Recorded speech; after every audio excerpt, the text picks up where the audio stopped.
हरे कृष्णा। आज हम गीता के अध्याय 11 विश्व रूप दर्शन योग को अध्ययन करेंगे। पिछले सेशन में भी हमने अध्याय 11 की ही कुछ श्लोक अध्ययन किए थे, जिसमें भगवान कृष्ण अर्जुन को सलाह दे रहे हैं कि युद्ध करके यश को प्राप्त कर, युद्ध करके शत्रुओं को जीतकर धन धान्य से संपन्न राज्य को भोग, क्योंकि ये सब शूरवीर पहले से ही कृष्ण के द्वारा मारे हुए हैं।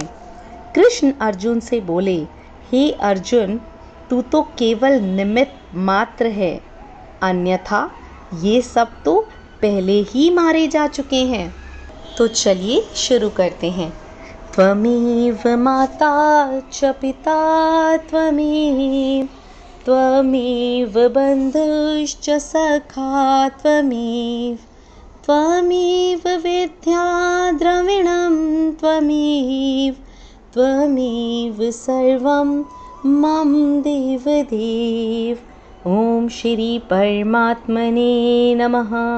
अर्जुन ने जब अपने गुरु, मामा, चाचा, ताऊ, पितामह के ऊपर बाण चलाने पड़ेंगे, उन्हें मारना पड़ेगा, तो ये देख वो विषाद से भर गया। श्री कृष्ण अर्जुन को समझाते हुए कहते हैं कि द्रोणाचार्य, भीष्म पितामह, जयद्रथ, कर्ण तथा और सभी शूरवीर तो कृष्ण से पहले ही मारे जा चुके हैं, जो कि अर्जुन इस समय खुद भी देख ही रहा है। इसलिए कृष्ण अर्जुन से युद्ध करने के लिए कह रहे हैं।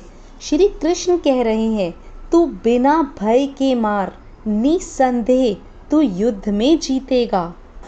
डरे, सहमे हुए, कांपते हुए अर्जुन कहता है, प्रभु आप तो अंतर्यामी हैं। ये एकदम ठीक है कि आपके नाम, गुण और प्रभाव के कीर्तन से जगत अति हर्षित हो रहा है तथा भयभीत राक्षस लोग दिशाओं में भाग रहे हैं और सिद्ध गुण आपको नमस्कार कर रहे हैं। कृष्ण का साक्षात विराट स्वरूप देख अपनी शुद्ध बुद्ध अर्जुन खो बैठा है। वह स्वयं को नियंत्रण में लाते हुए समझा रहा है कि आखिर कृष्ण क्या है। अर्जुन कृष्ण से कहता है कि आप तो वायु, यमराज, अग्नि, वरुण, चंद्रमा, ब्रह्मा के भी पिता हैं। आपको हजारों बार नमस्कार हो। अर्जुन कहता है, हे प्रभु, आपको आगे से, पीछे से, सर्वत्र और हर जगह से अनंत नमस्कार। अब अर्जुन को याद आ रहा है कि वो कैसे कृष्ण को अपना मित्र मान उनके साथ खेला करता था। वो कह रहा है, उनके इस स्वभाव को वो नहीं जानता था। हो सके तो हे माधव, ये सब उसने बिना सोचे समझे कहा था, इसमें उसका कोई भी दोष नहीं। अर्जुन कहता है, विनोद करते हुए, भोजन करते हुए यहाँ या मैंने आपका कभी भी अपमान किया हो तो उसके लिए मैं आपसे माफ़ी मांगता हूँ। वो सब अपराध प्रेम में बिना सोचे समझे किए गए थे। उसके लिए अर्जुन कृष्ण से क्षमा मांग रहा है। अर्जुन डरा हुआ भी है, अर्जुन अपराध बोध में भी है, लेकिन साथ ही साथ वो बेहद बेहद बेहद प्रसन्न भी है। कृष्ण के इस रूप को देखकर वो खुश कैसे ना हो। ये कृष्ण के विराट रूप का ही तो कमाल है। अब सोचिए कि हम जो अपनी कार, घर, पैसे को लेकर खुश होते हैं, उसके सामने इस खुशी को ज़रा रखिए।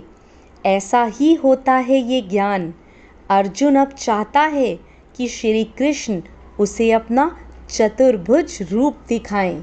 हमारी इस दुनिया की खुशियाँ इतनी छोटी हैं कि असली ज्ञान के सामने उनकी कोई तुलना ही नहीं है। वो ही असली आनंद होता है, परम आनंद।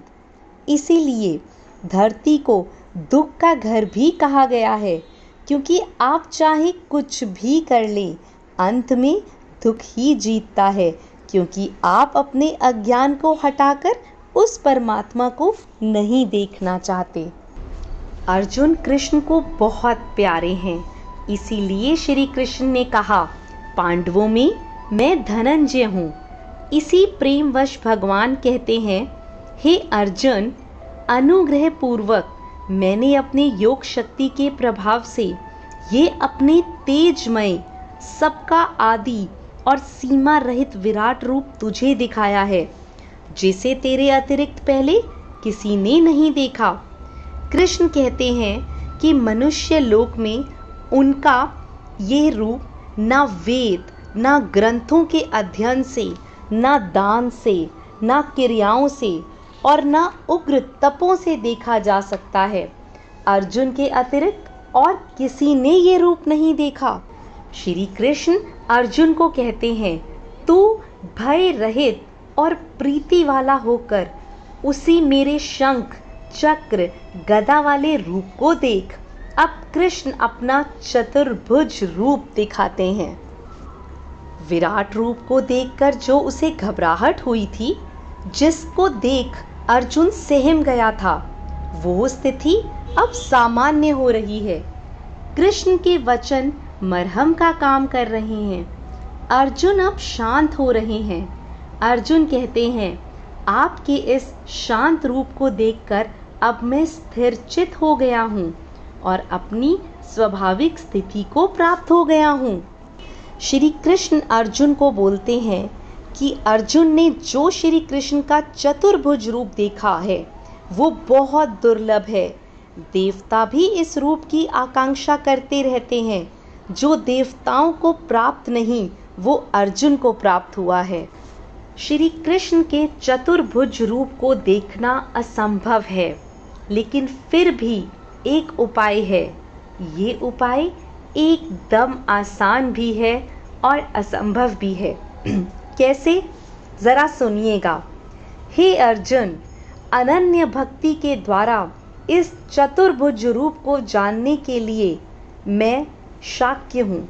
कृष्ण कह रहे हैं, मेरा चतुर्भुज रूप भी दिखेगा, समझ में आएगा, अगर आप में सिर्फ एक ही भाव है, अगर मन में एक ही भाव है। श्री कृष्ण बता रहे हैं कि उनके रूप और तत्व को पाने का उपाय है।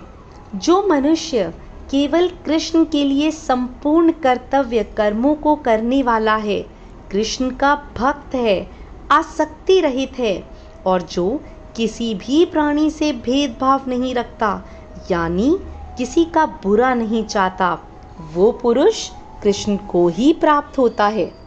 ये था गीता का 11वां अध्याय।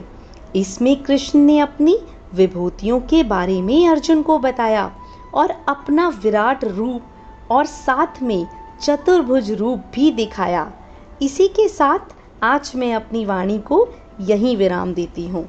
जय श्री कृष्ण।